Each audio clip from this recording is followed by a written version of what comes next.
उत्तर प्रदेश में त्रिस्तरीय पंचायत चुनावों को लेकर राजनीतिक और प्रशासनिक गतिविधियां अब निर्णायक चरण में पहुंच चुकी हैं। वर्ष 2026 में प्रस्तावित इन चुनावों ने ग्रामीण क्षेत्रों से लेकर शासन प्रशासन तक स्पष्ट हलचल पैदा कर दी है। चुनावी प्रक्रिया को समयबद्ध करने के लिए इलाहाबाद हाईकोर्ट ने सख्त रुख अपनाते हुए राज्य सरकार को स्पष्ट निर्देश दिए हैं कि पंचायत चुनाव की पूरी प्रक्रिया 15 अप्रैल 2026 तक अनिवार्य रूप से पूरी की जाए। अदालत ने यह भी सुनिश्चित किया है कि परिसीमन यानी निर्वाचन क्षेत्रों के पुनर्निर्धारण का कार्य 31 दिसंबर 2025 तक हर हाल में पूरा हो, ताकि आगे किसी तरह की कानूनी या तकनीकी बाधा न खड़ी हो। हाई कोर्ट के आदेश के बाद प्रशासनिक मशीनरी पूरी तरह सक्रिय हो गई है। परिसीमन को इस बार समय सीमा के भीतर पूरा करने पर विशेष जोर दिया जा रहा है, क्योंकि यही पंचायत चुनाव की आधारशिला मानी जाती है। प्रशासनिक सूत्रों के अनुसार परिसीमन की अंतिम सूची फरवरी 2026 के अंत तक सार्वजनिक कर दी जाएगी, जिसके बाद अप्रैल में चुनाव कराने का रास्ता साफ हो जाएगा। चुनाव प्रक्रिया को आधुनिक और पारदर्शी बनाने की दिशा में उत्तर प्रदेश राज्य निर्वाचन आयोग ने भी बड़ी तैयारी की है।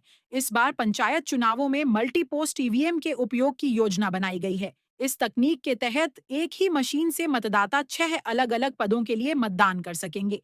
इससे न केवल मतदान प्रक्रिया सरल होगी, बल्कि मतगणना भी तेज होगी और मानवीय त्रुटियों की संभावना काफी हद तक कम हो जाएगी।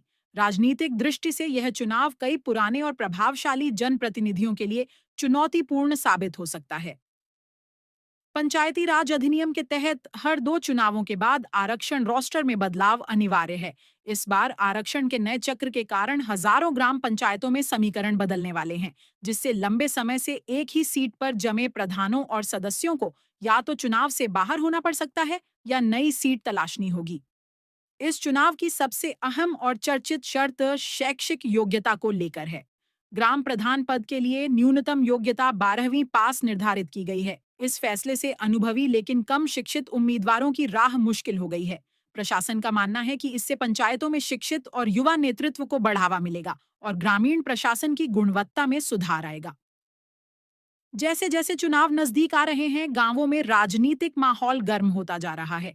चौपालों पर आरक्षण, परिसीमन और योग्यता को लेकर चर्चाएं तेज हैं। वहीं संभावित उम्मीदवार घर घर संपर्क और सोशल मीडिया के जरिए अपनी जमीन मजबूत करने में जुट गए हैं।